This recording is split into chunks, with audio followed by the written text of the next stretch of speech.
for those of you who haven't seen me before, I do a class occasionally here. I'm usually here during the week, Monday, Tuesday, and Thursday, but whenever there's a class that needs someone to teach it, I'm more than happy to help. So I'm here today to help you with your fall to-do list. I like to start each day with a little anecdote or poem, and so I'm going to repeat a poem I did earlier. Whether the weather is cool or whether the weather is hot, we shall weather the weather, whether we like it or not. Here in Prescott, you have to deal with that. We can go from 0 to 80 in a matter of hours. So not only do we have to be prepared, but our yards need to be prepared. The days start getting shorter in the fall, and that triggers the change in our plants, and with a little cool temperatures, the sugars start to develop, and we start seeing the really neat colors. Our tender plants start dying back, and our winter plants start really showing off. So what we're going to do is we're going to make the best out of this time of year while we still have great weather to go out and enjoy it, to get caught up on all those little tasks that we need to do so that our yards look great. We don't need to have any problems with insects. We don't need to have any problems with mineral deficiencies or nutrient deficiencies. We don't need to have frozen pipes, and we certainly don't need to have hungry plants. So we're going to go down that list, and there is actually an email that was sent out that gives you the details on it, Penn's composition. I'm going to add to that a few of my own little things that I like to do, because each gardener is an individual. We just kind of like to use those other successful gardeners as guides to kind of direct us where we should be going. So the very first thing we talk about for fall, if you haven't already done it, is that fall feeding. We've had a long summer, we've had some rain. If we haven't had rain, we've been watering, so the soil has been diluted. All those nutrients that are in there have kind of been faded out. It's time to replenish. Those plants that are about ready to lose their leaves and go to sleep for the winter, they do need that last little bit of nutrients so that they can rest well and wake up healthy and happy in the spring. And then of course our winter plants, they're still growing, they're actively pulling things out of the ground, and you want to make sure that there's something in there for them to eat during this winter time. So I like to use the 744. I like it because it's natural, it's naturally sourced. We're not harming the environment when we pull it out. It's the big white bag right in the middle. We sell it in 10 and 20 pound bags. The main component in that is chicken manure with cottonseed meal. Both of those things are slightly acidic, which help desert soils. So if you have a really high pH, like everybody in Prescott seems to have, the only exceptions would be if you've imported in soil and you've been maintaining it pretty regularly with sulfur. The 744 is going to help balance that out. So instead of having a pH around 8, 8.5, we're going to be able to neutralize that a little bit so we can get better sugar development in our plants. The nutrients are going to be fed over a long period. It breaks down into smaller pieces that the plant can use. And because it's not made in a laboratory out of salts, you don't see that mineral buildup that you would if you were using a synthetic fertilizer. Now again, the 744 is good for anything in your yard. Trees, shrubs, lawn, veggie gardens. The only thing I don't put it on is my house plants. And it's not because it's not good for them, it's because it's stinky. I don't want that in the house. You can use it on anything, you can use a little bit. If you accidentally overdo it, you're not going to burn, you're just gonna waste some product. So let's just make sure that we have that in there. I like to buy it in bulk. You get some discount if you buy more than one bag. If you buy 3 bags, you save some money. If you buy 6, you save a lot. You get the contractor rate. And what I'll do is I'll put them in those orange buckets with the lids. I won't tell you where the orange buckets come from, we all know that. But I'll cut the label out and stick it right on the front of that bucket, and then I can just carry it around, give a cup to you, and a cup to you, and 3 cups for you because you're a little bit bigger, and carry it through the yard. When I'm done, put the lid on it, and then store it in a dry place, and it's ready to go for the next time I need it. We want to make sure that we are feeding everything. If it's got leaves on it and the leaves are about to fall off, give it some food. If it's your lawn and you want to winterize it, give it some food. If it's an evergreen, give it some food. Even our garden beds, we're going to be tilling in our old veggies and starting to add our fall veggies. So give it some nutrients, mix it in. If we're going to be dividing any perennials, setting bulbs, give it some food. Our soil here here doesn't have a lot of nutrients in it. It's basically mineral. Some of it's DG, some of it's clay, but either way, there's not a lot of organic in it. That's where your 7-4 comes in. Add a little mulch, add a little fertilizer, and your yard is good for food. The next step that we think about in fall is those darn bugs. Won't they die already? It's cold. The flies are starting to die, but we're seeing a lot of bark beetle, pinion scale, even some fungal problems. So this is a time of year. Some people will treat in the fall every year. Some people will treat in the spring. I kind of lean more towards the fall because you know what you're dealing with. In the spring, you have no idea who's coming out. You might get a big bloom, you might get a small bloom, but if you treat in the fall, you're gonna get them all before they die and go dormant. So I like to use the plant protector on my evergreens, things that don't produce a lot of flowers. So our plant protector is a 1-year treatment. It's great for your evergreens. You can even use it on some of your fruiting crops. You must read the label to make sure. We don't want this product to contaminate our fruit that we eat. It's gonna help control those borers, pinion scale, bark beetle, any of those pests that really make our trees look sad. And when you have a year like we did where it stayed warm and then dry and then warm and wet and then warm again, those bugs are getting multiple generations out. So instead of getting one big flush of bugs, we're getting 3 or 4 hatches of them. This is a yearly treatment. So it's gonna take care of more than just one round. It's a simple drench. You wanna make sure your soil is moist. You're going to mix the amount that you need in a bucket or a watering can so you can dilute it to make a nice even solution and then pour it at the base of the tree you want to treat. You can use it on shrubs, you can use it on trees. Again, it is a systemic product, so it goes through the vascular system of the plant and it stays at clinical levels to kill bugs for 1 year. Any plants that are nearby in the same root zone might suck some of this up. So be careful. If you don't want to harm the bees, try not to put it near flowering plants. Again, most people are using it on their pine trees, the evergreens that don't produce a flower. And it's going to really help a lot with that scale and the borer and the bark beetle. We have a couple other insect products that we can use for remedies. This here is the 38. It says 38% permethrin. Permethrin is the most common insecticide that we sell here. It's the same product that we would treat our dogs and our horses. However, it's at a higher concentration level. We apply it to our horses at a percent of about 10%, where this is 38. So you're looking at 3, almost 4 times stronger than what we're putting on our animals. This is one that you want to dilute very well. You're going to use teaspoons per gallon, not tablespoons like these other products. A little goes a long way.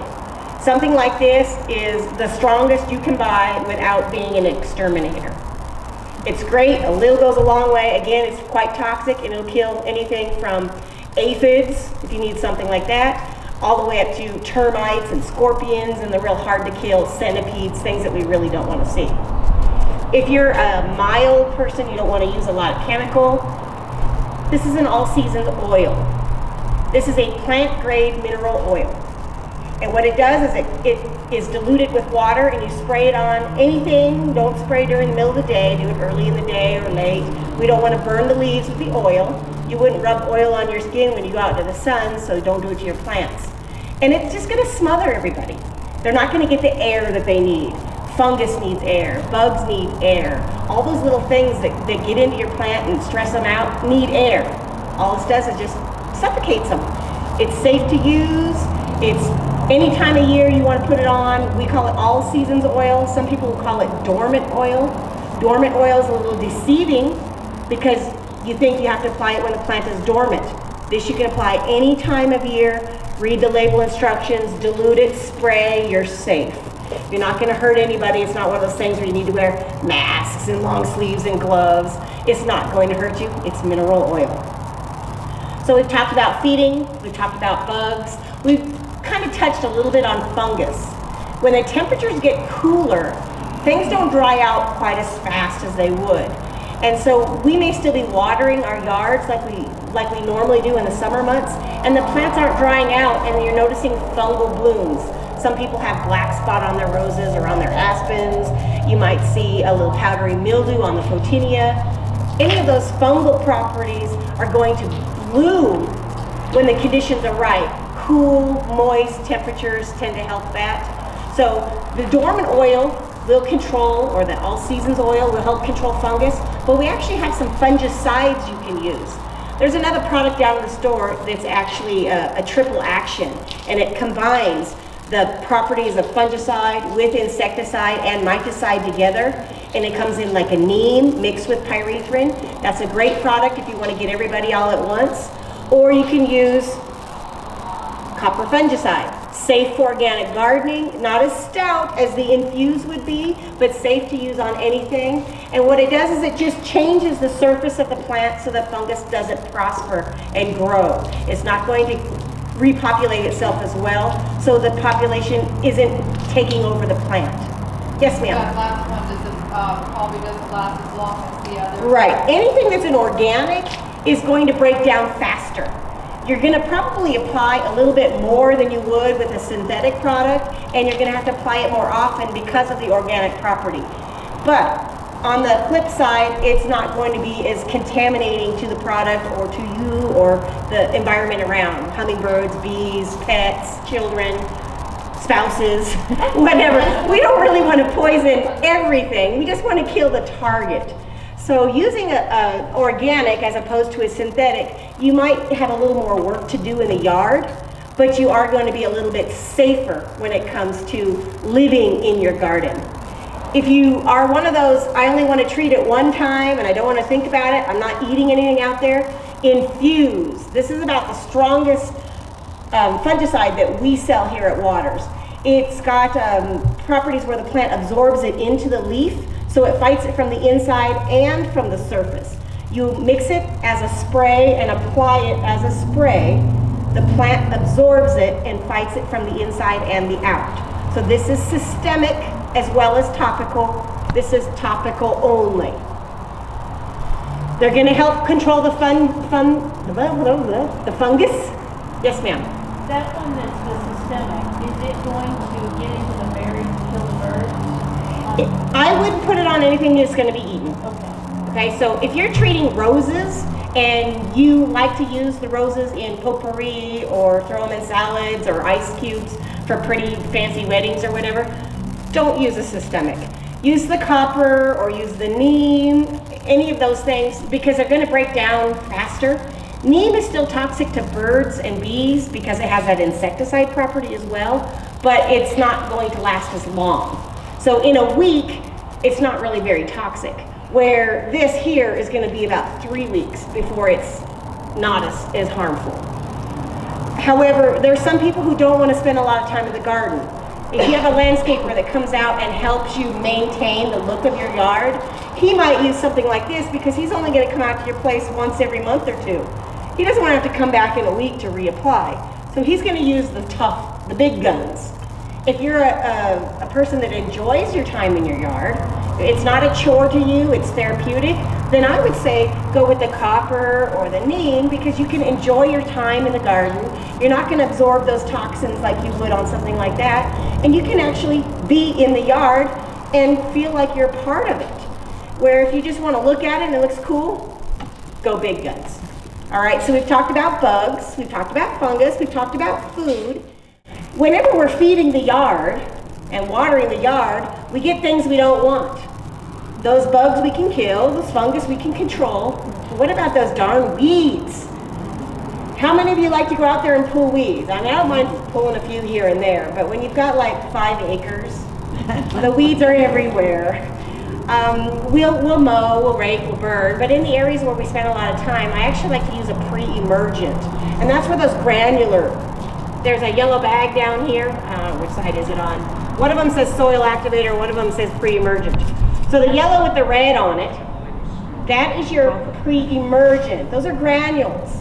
And one bag will treat up to 5,000 square feet, depending on the time of year when you use it. We have certain weeds that like to grow when it's hot and certain weeds that like to grow when it's cool. Fortunately, the pre-emergent works for both. You just need to apply a little bit heavier depending on the time of year. So we've controlled a lot of the weeds, but you just don't always get them before they start to flower. And once a weed flowers, it's already dropped its seeds in the ground. And those seeds are just waiting for the perfect condition. What the pre-emergent does is it says, no, seeds are gonna go here. Seeds are not gonna sprout. Whether it's a wildflower seed, a grass seed, or a weed seed, the pre-emergent will stop it. So if you want to apply a pre-emergent this time of year, it's going to greatly reduce the weeds that you have in your yard. Some of those weeds are starting from seed. I would say the majority of them are what you call annual weeds, where they start every year from new seeds. And then you have some that are perennial weeds. Perennial weeds die down to the ground and then start again from what was left underneath the soil. If you have perennial weeds, the pre-emergent will not work. The pre-emergent will not work on the perennials that have been left over. They're not going to harm your lawn because the lawn is already there, it's already established. The plants in your landscape are already established. But what do you do about those weeds that are already established if the pre-emergent won't work? Do any of you have an idea? You can pull them out. You can mechanically chop them off, or you can kill them with a spray, a chemical spray. So what kind of chemical spray do you guys like to use? I'm waiting for one name. If somebody can say it. I heard it, Roundup. We don't sell Roundup here, we sell Cleanup here. Cleanup is glyphosate. Now glyphosate works great when temperatures are warm. But when the temperatures are cool, we're getting cool. I mean, I wake up in the morning and my hoses are frozen already out in Paulden. Here in Prescott, you're probably getting down into the 40s. When the temperatures get that cold overnight, glyphosate will not work.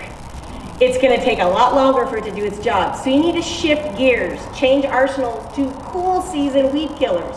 So I brought two different ones. If you are an organic person, Burnout. This will work. If it's cold, if it's hot, the only thing it won't kill is fake plants. It might bleach them out a bit. This is basically clove oil and citric acid. It is going to burn them. Don't put it in your eyes. You know, I probably would wear gloves. It's because it's acid. We're going to kill whatever we hit it with. This is a concentrate. We also have it ready to use. I do want to mention a little bit of something about spraying. If you're going to dilute a product and apply it as a spray, make sure you have a separate sprayer for your weed killers than you do for your insecticides and fungicides. We don't want any of this herbicide to get stuck, a residue inside that sprayer, and then transfer it to a plant that we like later because we forgot that we didn't use the same sprayer for both. I always mark mine. I take a piece of red duct tape and tape it around the basin, and I put red nail polish on the sprayer itself. So that way my husband can see, oh, it's got red, that's for weeds. If it's got black on it, then I can use it for anything else.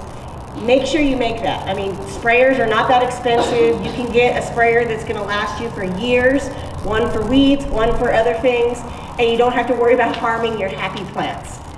So if we want to kill those weeds organically, Burnout is great. Another great organic means is pulling.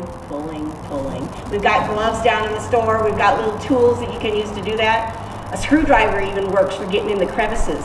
If you need that kind of stuff, just ask, we can show you, or we can tell you what we use. If you want to spray and you don't care about whether it's organic or not, this time of year, the Weed Beater Ultra is wonderful. However, the one downside to this is it won't hurt grass. It's only going to work on your broadleaf weeds. So if it's got a round leaf, you know, I'm trying to think, clover, some people don't like to see the clover in their yard, it'll work on that. If you've got a lawn with dandelions in it and you want to see those dandelions go away, this will take care of the dandelions without killing the lawn. So it's kind of nice to have. Yes, ma'am? What about periwinkle? Periwinkle is a little bit harder to deal with, okay? It can get kind of woody in some places. I would say if you have a small population of it, this will probably be okay. If it's really taken over, you might actually jump up and go into like the brush killer. Some people hear periwinkle and they're going, what's periwinkle? Vinca. Yeah, Vinca. Okay, some people call it myrtle, some people call it periwinkle, some people call it vinca. Either way, if it's really taken over, you can use the Burnout. That will really help kill it back. You can do this, but if you have a large population or it's really old and woody, there's a lot of ivies too that people want to get rid of. When they start to get to that woody stage, that's where the brush killer really is better. We've got brush killer down in the store, and for those of you who want to just sterilize a driveway or a patio and they don't want anything to grow, they have no intentions of planting anything there, there's actually a product down there that's it's called Vegetation Killer, and it will keep a place sterile. It's a big, I think it's a gallon container, and it'll do an area a nice seating area or a driveway section for 1 year. It might even go even longer than that, depending on what kind of weather situation we have. But for little spots in your garden, I go to the burnout first, just because I'm a little on the organic side. Maybe I'm just kind of hippie in my roots. But if you need something a little stronger for your broadleafs, the Weed Beater Ultra is nice. Both of these products come in concentrate or ready to use. And then I have to mention the spreader sticker right here. This is going to be like your primer. If you're getting a concentrate, you can actually mix the two together and apply them at the same time. And it opens the pores on the plants and makes the surface ready so the plant can absorb that toxin better. Spreader stickers are going to make the product a little stouter. The other thing I want to mention is if you're mixing your own and you use distilled water, you'll be able to store it a little bit longer than if you were to use water out of the tap or out of the spigot. Because we have a lot of solvents in our water, it's going to kind of bind with the ingredients. The spreader sticker helps, but it's not going to make it last as long as a ready-to-use bought at the store or if you use distilled water. Spreader sticker. Yes, ma'am. I read in this one's article that it could be the burnout. I didn't write down which one it was. It claims it will melt that weed. Yes. The burnout is because it's acidic. It's basically acid that you're pouring on there. And it works exceptionally well here because we have such a high pH. So all these plants in our yard are used to the high pH in our soil. Even our water is not neutral. Most people think, oh, well, water, it should be neutral, 7.0 for pH. No. We have a lot of solvents in it. We have a lot of alkalinity in the soil. We have a lot of alkalinity in our water. So everything tends to be a little bit higher. So if you add acid to a base, you're going to see more sizzling happen in a chemist's point of view. In a garden point of view, those plants within hours are going to start to wilt and die back. And if you apply enough of the product, you're supposed to spray it to a point of runoff. That means spray it until it starts dripping. Okay, if you get both the tops and the bottoms, because some plants have, you know what stomata are? Stomata are the little holes, the pores in the plant. So some plants have those holes on the bottom and some have them on the top. And if it's a hairy plant, you want to open those holes up with a sticker and it'll suck the product in faster. So imagine if you had lotion on your skin and you poured something on it and it would spill off. If you were to take that lotion off, clean it off with maybe some alcohol or spreader sticker for the plant, it's going to open the surface of your skin so it will absorb what you pour on it. And if you were to pour something on your skin that way, it's going to suck it in faster. That's how these spreader stickers work. That's how these insecticides and pesticides work. The plant has to absorb that product in order for it to do its thing. So if we want to kill a plant, we want to apply a plant poison. We want to say, okay, plant, here's your magic stuff. We're going to get you ready. Say ah. Say ah. Open up. Die! And there goes the plant. It's going to suck in the product and it's going to take it through its system. Now on a spreader sticker, it's going to open those pores so it takes it in faster. On the burnout, it's going to happen within a day. If it doesn't happen within a day, go and hit it again. Sometimes things like drought or change in temperatures, if we go from really hot to really cold, the plant just doesn't know what to do. So we want to do it when we're kind of in a moderate. That's where these colder temperature products work better because we're going from cold to warm, so they have a broader area of temperature absorption. On glyphosate, it has to work when the plant is stable. That's why it's not going to work above 50 degrees. Below 50. If it's below 50, it's not going to work as well as it would above 50. And then above 85, I wouldn't even bother. If it's hotter than 85, go straight for burnout. We just want to burn them.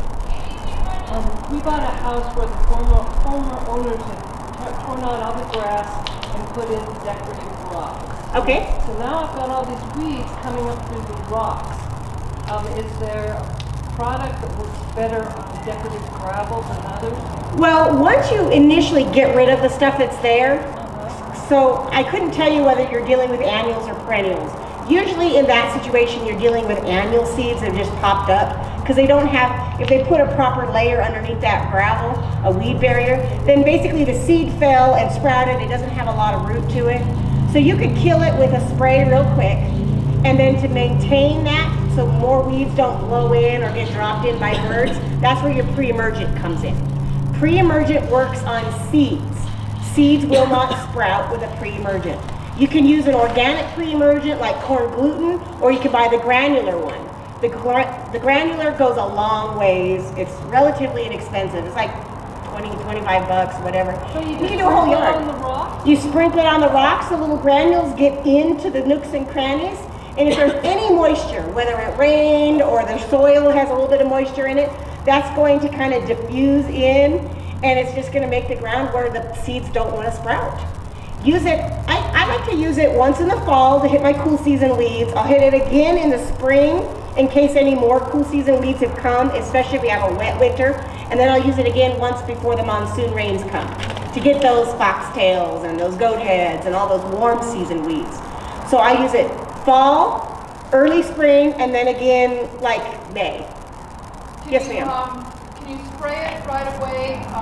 Can you spray it down with water right away to get it off the You lawn? can if you want to. It's okay to get wet right It's not gonna make much difference. However, if we have a wet winter, it is going to dilute the product, so it might not last as long. That's why I usually get that other dose in the spring, because I figure if I hit it in the fall, we have a wet winter, this product might have kind of washed away or diluted itself so much that I hit it again. And again, I'm dealing with 5 acres. So I don't want to have to do a lot of mowing, and I don't want to do a lot of weeding, and I really don't like to use a lot of chemicals. But in my driveways and my pathways, I like to sprinkle the pre-emergent down because there's nothing worse than stepping on a goat head. Is that pet friendly, or do I need to water it in just to keep it? I wouldn't want your critters to eat it. However, if it's dry, I wouldn't worry about it. I mean, About them licking their paws after? well, because it's a granular, it's going to get in the nooks and crannies. Yeah, you don't want them to eat it. If you're worried, go with the corn gluten. Corn gluten is safe unless your dog has an intolerance to gluten. Yes, sir. Can you use muriatic acid on your rocks? You can use acid, but acid's going to change the composition of the soil, not just for the weeds, but for everything. No, if you just have rocks and you don't want anything to grow. That's fine. That's basically, you're using acid with burnout, or you're using acid with the muriatic. The muriatic might not last very long, so you're basically just killing what's there, and then it's going to kind of stabilize or equalize itself, so it won't last for very long unless you apply high amounts. But who wants to put a lot of acid in their ground? You can apply the clove oil and acid this way and kill them, and then you can prevent the seeds with the corn gluten or the pre-emergent. So feed, bug, weeds, those are the big things. Now we start thinking about winterizing. Winterizing. When I think of winterizing, I think of my RV, and I have to flush all the water out and put that stuff in there so that things don't freeze. Well, we have our irrigation system in our yard. We don't want it to freeze and break. The problem is we don't really get that cold. And if we have a dry winter, we go 2 weeks without water, we have to turn it on again anyways to water everybody. So if you don't have a deep system, if yours is on the surface, you want to open the ends and blow it out, push that water out. You want to get some empty containers, you know, all those pipes, get them empty so that there's no water in there to freeze and expand and cause things to shoot off. It'd be a good time to check your emitters, make sure that they're all intact, and make sure you don't have any deposits on them, kind of clean those off and shut them off for the winter. I pull out the hose and I just water things by hand if I need to. But the other thing I like to do is I like to get bags of mulch. And I take away the old yucky mulch around the yard, and I put a fresh layer under all my plants, and it's nice and clean and everything looks good. And then I have a few extra bags of mulch, because you can't buy just one bag of mulch. You gotta buy it by like 6 or 10 or 12, especially me. And I'll take those bags of mulch and I'll set them up against my water spigots. It's insulating. That's earth, that's all it is. It just makes things nice and warm. Have you ever stuck your hand in a bag of mulch and it's hot, kind of steamy? That's just gonna help keep things from freezing. So get your mulch and set it up against the areas that you need to protect. If you have some tender plants in your yard that are borderline hardy for your Prescott, maybe you have something that you're just not sure if it's gonna survive the winter, get some mulch, add a little extra mulch. Some people use straw. Straw's great, it's clean and light, tends to blow away. But the mulch that we sell in the bag here, it's wonderful. It's dark, it's rich, it doesn't blow away, and it's warm. Not only is it warm, but it's also gonna hold a little moisture. So we wanna winterize those kind of things.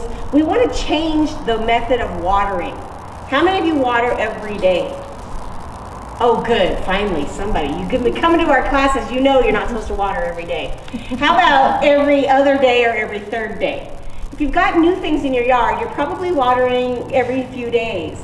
Well, now that the temperatures are cooler, our plants aren't needing as much water. The soil doesn't dry out as fast. So this is a time to rethink our watering strategies. We want to make sure that the plants kind of dry out a little bit in between. We don't want them to wilt, but we don't want them to stay wet.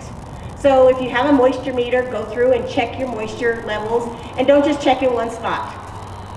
Plants can't transversely move water. They can move it up and down, but they can't move it side to side. So if you're checking the moisture level on the south side of your plant, it might be dry.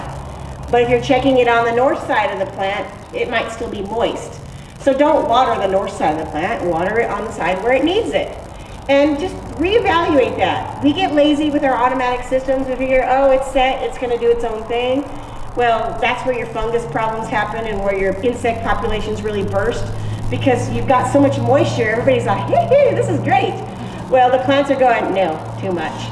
So back off. If you haven't already turned your water down, we wanna make sure that we're only watering as needed. So if the temperatures are gonna stay, I would say 70 degrees or warmer, you're looking at once a week. If it's less than 70 degrees, once every other week. If we get a good rain or snowstorm, that counts as water. If I see a puddle on the ground, hey, there's a puddle. I watered my plants. And I'm only gonna go hit those guys that really need a little extra.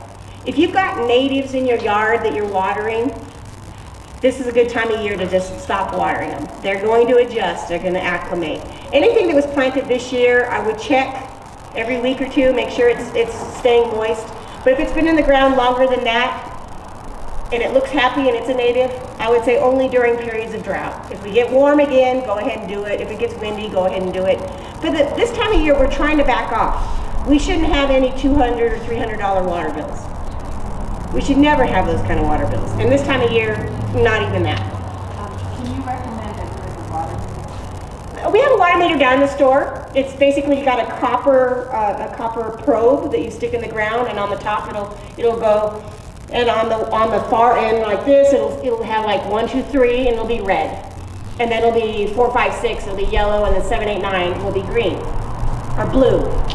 And I like to look at my plants, if it's a native, if it's a cactus, if it's a juniper, a sumac, anything that likes really dry conditions, I will not water until it gets down to 2 or 1. If it's something that likes a little more humidity, then I might water it when it gets to 3 at the low end of the green scale. But I never want to keep anything in the blue. The only thing that should be in blue is water plants. I mean, we live in the desert, we want these things to get used to that. So we've checked our water, we've backed off, we've added some insulation with bags of mulch, but sometimes we have some things that we just want to water. We're planting some fall veggies. How many of you like fall veggies? Your leaf lettuces and things like that. How many of you still have tomatoes? Somebody brought me a big old bucket of tomatoes. I'm like, what are you doing with tomatoes still? And she says, well, my tomatoes are still growing and I want to keep them going as long as I can. Well, in the spring, we use the walls of water. You can still use them this time of year. However, your tomato plant's gonna be a lot larger than this wall of water. So if you have a tender and you can protect it with a wall of water, that's great. What this does is as the water freezes, it actually releases some heat, and that heat transfers to the plant and keeps them warm. And then you can cover it with a frost cloth. A frost cloth is great if you want to prolong the bloom. Maybe your roses look stunning right now, and you don't want the frost to damage those new tips.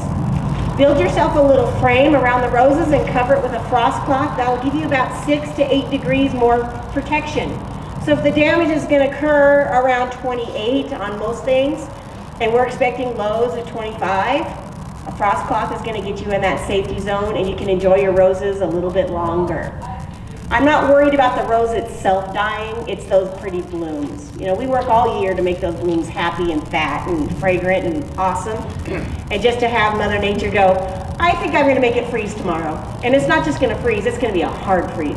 It just happens like that. The wind will blow one day and it'll be warm, and the next day you're freezing your tuchus off. So that's where these extra little season prolongers come in. The mulch again helps keep things warm, but you can't cover the whole plant with mulch. However, a breathable frost cloth works great. You can leave it on if you need to, but we don't really want to look at the sheets all over everything. We want to see that. So once the temperatures warm up a little bit better, pull the frost cloth off and then put it back on in the evening. You can do it as often as you need to prolong that season. Once you hit that 6 to 8 degree temperature variant though, you're just wasting your time. Let's see, we talked about feeding, and I mentioned feeding the lawn, and sometimes our lawns start to look really tired this time of year. They get really compact, and they have these spots where you can tell people walk more, or maybe areas where the dog likes to use it more. That would be a good time to rejuvenate our lawns. We fed it, we want to give it a 2-week window after feeding so that that product can get into the soil, and then we want to either aerate and thatch, or we want to use the soil activator. The soil activator is the green bag down below. Sorry, soil activator on this side. And what it does, it's really high in humates. Humates are like organic acids that kind of bring life back to the soil. And because our soil is very inorganic, there's not hardly anything in it to keep it live and happy, we're constantly adding organics to it. So if you add a soil activator in a granular form, it can penetrate in, kind of loosens the soil a bit, adds some of these life acids, and it makes it so that the plant can absorb what you're giving it better. So again, it's similar to the primer that we use to try to kill the weeds, but it's a primer that we're using to make our plants get the most out of their fertilizers and their water and their organic things that are in the soil or that we're trying to grow in the soil. You can also use the soil activator in your garden beds. However, I found it's most commonly used in lawns around here because that's where we have the most trouble. It's real easy to mix mulch into a soil where you have plants growing, but it's really hard to mix mulch into a lawn without making the lawn look like somebody butchered it. The other thing about fall, which I really like, is I have lots of perennials in my yard. And after about 2 or 3 years, my Shasta daisies just take over. So this is the time of year to consider dividing. If you have perennials that have gotten out of control, again, every 3 to 5 years, you may consider those daylilies, those Shasta daisies, those irises. Oh my goodness, great time to divide them. They're starting to slow down. They're getting a little bit, not quite fully dormant. You can still see where the plant is, but definitely not about to bloom. Good time to dig them up, divide them. Use sharp tools, cut them in half, plant them wherever you want, and you went from having 1 bed of Shasta daisies to having 3 beds of Shasta daisies. Or share them with your friends, sell them on Craigslist. Oh, no, don't sell them, I'm sorry. Come here and buy more stuff. But divide the ones you have and enjoy them. When you divide your perennials, that's when you want to check to make sure you don't have any grubs or problems in the soil. And you might even add a little bit of root stimulator to the rooting powders and replant them. You can use Root and Grow. The other thing I really, really think is a critical thing to add to especially our bulbs, whether they're daffodils, tulips, irises, is some bone meal. I like to throw bone meal in the bottom of the hole, and I like to throw it on the top of the hole. This time of year, the soil is still warm enough that plants are actively growing. Even if they're about to go to sleep, they're still sucking in nutrients. Those fatter those bulbs can get, the better your next year's show is. So give them as much phosphorus that they can take. Phosphorus does not travel through the soil very well, so it's got to be right where the plant can grab it. If you're using the Flower Power, the 105410 that we sell, it's water soluble. You can apply it that way. I'm lazy. I just grab a handful of bone meal, throw it in, grab a bone meal on top, and then I might come through later with the Flower Power and water it that way. And then of course, adding a little fertilizer to the soil helps. We want these perennials and these bulbs to suck in as much as they can, so next spring they look great. Now after we've divided, we're going, oh my goodness, my yard is weak. Where did everything go? My annuals are dying back. My perennials are going to sleep. What can we do to brighten them up? Well, great time to plant evergreens and trees and shrubs. So the Nandinas, they look awesome this time of year. You're gonna get lots of pretty colors, anywhere from yellow to purple to bright green to red. Mahonias, they're gonna look really nice. If you like just greens, then junipers are wonderful. Pyracantha is good because it's got the red berries. If you got some shade and you want red, go with your hollies. There's lots of neat things. Spirea is really cool, but it is going to go dormant. So you can buy them in the fall, get them at a fall price, because they're gonna be a little bit less expensive than they would be in the spring. You're getting the rich color, accent them with some muhly grass, and then you still get to prolong a little bit of season enjoyment, and then next year, you're gonna get flowers off of this guy. So it's a good time to find those little places in your yard to touch up. If you like to actually see flowers in your yard in the fall, there are some things that bloom. Pansies are wonderful, violas, they are very edible. You can just pick them and eat them if you want, but if you're gonna eat them, you know who else is gonna eat them?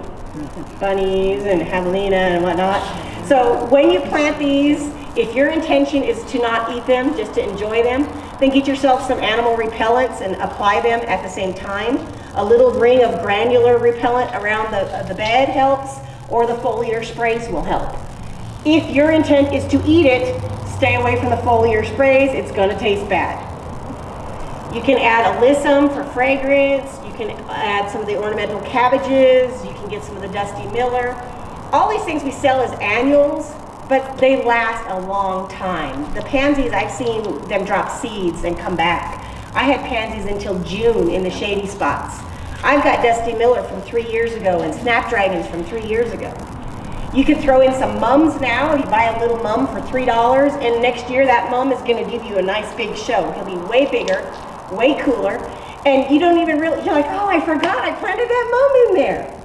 If you like to eat your food, you can buy your veggies and put them all in a pot together and snip as you go, or you can actually plant them in the garden bed where the tomatoes were.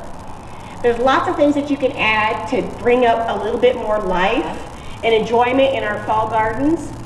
Let's see, what else would I talk about? Oh, raking those leaves. If you have any kind of things that are producing leaves right now, the fall colors are stunning on the maples, the pistache, those reds. The raywood ashes haven't quite started to turn that purple yet, but they will soon. You can actually make a potpourri out of them and just kind of a pretty glass bowl with some leaves in it, looks nice. Or you can compost those leaves. I like to actually mix the leaves in and make a compost because like I said, I'm kind of a natural girl. I like to use what I've got, and I like to try to stay away from chemicals. If you're going to compost your leaves, make sure that you're taking them from areas that you didn't have problems with fungus. Because if you had fungus and you put that in your compost pile, that compost pile is not likely to get hot enough to kill those fungi. So we want to make sure that we're using the clean leaves. I don't want you going out there and like, oh no, this one's good and this one's good. Nah, just rake them up. If you had a problem, get rid of those ones, bag them and throw them away. If you didn't have a problem, then those are the ones you can compost. Mix a little leaves with some of the grass clippings and some of the little wood chips or the mulch. Add a handful of fertilizer, and then you're gonna get yourself a good start for a nice compost pile. I'm one of those lazy composters. I just stack mine. I do what they call lasagna composting. I don't like to turn it. I just make a pile and it sits and it does its thing. If it's happy, it's happy. If it's not, I'll get to it in a year. Because in a year from now, it'll be great. So we've got lots of things that we can do for fall gardens. Lots of chores. Yes, ma'am. What about pruning? We're new to the area and we have some beautiful roses that have been established, but some of them, they haven't done anything to them. That is a very good question. Now, some people are very into pruning. I'm one of those type of people that during the growing season, I will prune the 3 Ds, damaged, diseased, or disfigured at any time. On my evergreens, again, I'll prune them for shape. If you're not going to take more than maybe 25% off, you can prune any time of year. If the roses are starting to go dormant and you want to cut them hard for winter, if you cut them now, I don't think it's going to create much problem. You might see a little new growth come out that's going to get damaged. I usually wait to do most of my pruning until about February. I like to leave that on there for a couple of reasons. All of that old growth has interest. So especially like your grasses, your ornamental grasses and things like that. It's got some winter interest. Number 2, it's habitat. Things live in there. So if you don't have a problem with fungus or insects, birds are gonna live in there. Things are gonna live in there, and I want my yard to be an environment for everything. It's not just my enjoyment, it's for everybody. So I leave that for the birds. And then lastly, that extra material kind of creates a little insulation for the plant itself. So if you're in a spot where it might get a little bit cold, leaving that extra material on and pruning it later in the year, you're actually going to kind of create a buffer zone where it's going to be a little bit warmer at the heart of the plant. Some people like to prune and have their yards meticulously groomed. And if you prune this time of year, it's not going to be harmful on most things. Roses are usually pretty well hardy, below 0, -20 even. So it's not going to be a problem. But if you're pruning back something that's only hardy to 10 degrees, you're actually taking away some of its protection.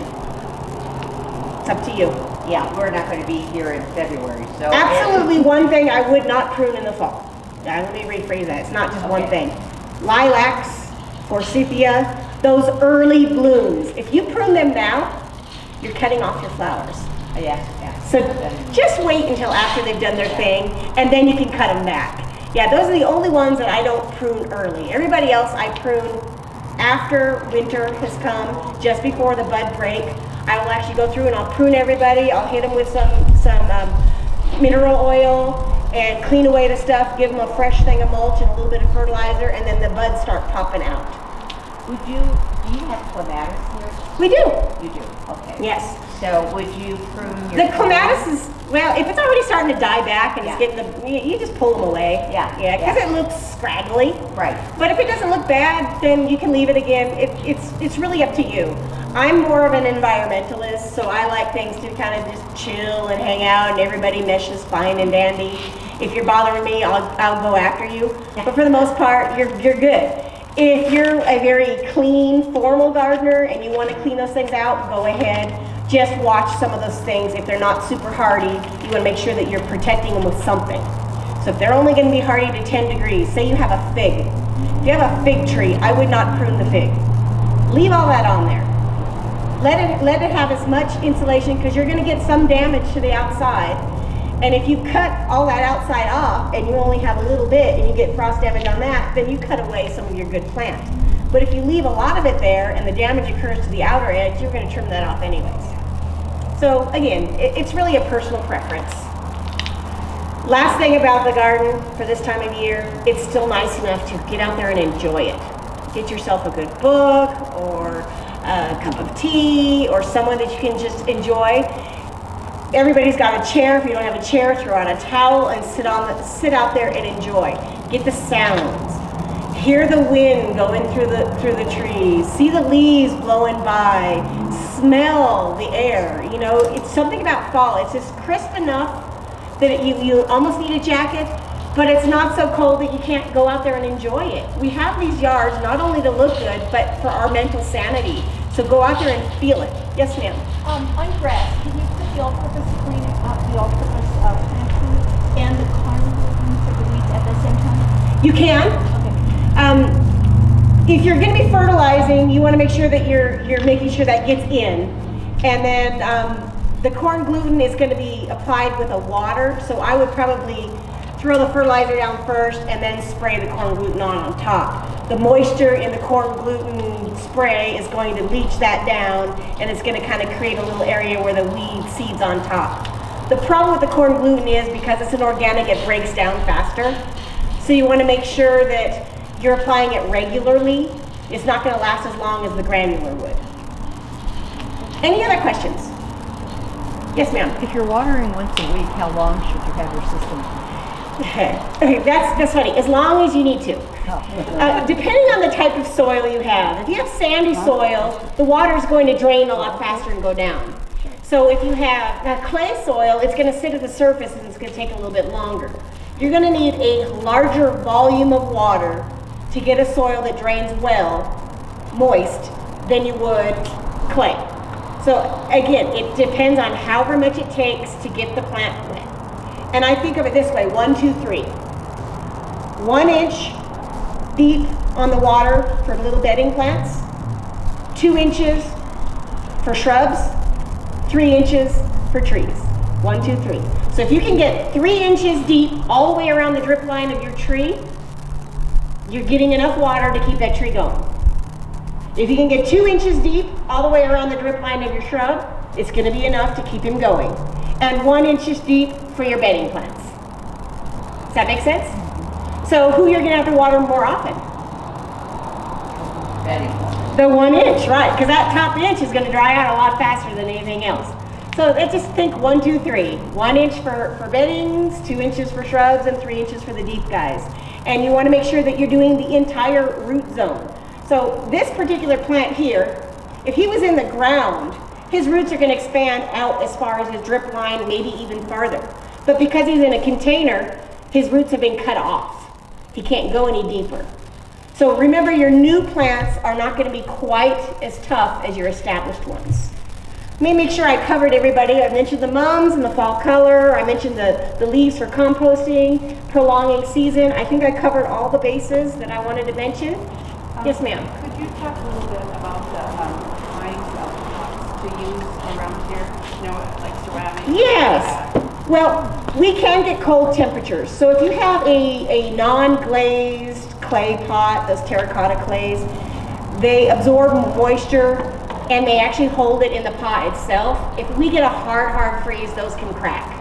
If it's a glazed pot, the ceramic itself isn't usually absorbing much moisture, but the soil inside will. If you've got ample drain holes and a little bit of room for expansion, then those ceramics are gonna last longer than the non-glazed pots. If you have glazed pots and you have things planted in them and you've got good drain holes, just make sure that they're not exposed to as cold of temperatures. Move them closer to the buildings or closer to other rocks or cluster the pots. You'll get a lot of thermal mass heat that way. If you have a pot that's out by itself, then that would be the one I would make sure is a glaze so that the ceramic itself does not absorb the moisture. Once that moisture gets cold and expands, that's where your cracks come from. If you have a crack because maybe somebody hit it with a wheelbarrow, seal those with silicone so that moisture can't get in, or empty the pot, turn them upside down, move them somewhere. At my house, I just cluster everybody together. I use a lot of wood and railroad ties to make beds, and sometimes I'll just set my pots in those empty raised beds and then backfill with some mulch or straw just so I have a little thermal mass to keep things warm. We sell mostly ceramics here. We do sell some plastics. Just make sure you have good drainage. Drainage is the essential thing on keeping those pots lasting long. If there's water in it and it expands, it's got to go somewhere. Those clay guys, they're cool. I really like them, but they do absorb it and they don't last. You know, they start to slough off. Any other questions? Yes, sir.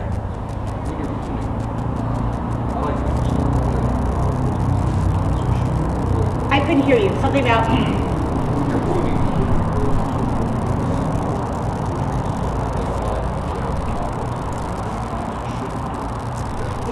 So if you're going to prune the plant, and you want to add some compost afterwards, compost is going to add some nutrients and some heat. It's going to push out new growth. So be careful what you're pruning in the fall and composting, because we don't want to push out growth that's just going to freeze and damage. And Does that make sense? Is it the same with the roses, like we were talking about pruning them? When would I fertilize them? I will give them fertilizer now, but I won't prune now. Okay, could I prune in December? Again, you can prune anytime you'd like, Yeah. but if you prune and feed, there's going to be a little bit of a chemical reaction that occurs in that plant that's going to stimulate growth. And growth in the middle of the winter equals frozen parts. So think about that before you do it. So I'm getting the wind up. If you have any more questions, feel free to just come up and ask me directly. The main thing we want to do is make sure that we cover things to do this fall. We want to make sure that we're feeding, we're tackling bugs, fungus, weeds, and that we're winterizing our water systems. That means cutting back on the water for our plants and pushing out water from any pipes that we're not going to be using. Lastly, we want to enjoy our yards, topping them off with a few little color pieces here and there so it makes it more pleasant. All right? Thanks everybody for coming.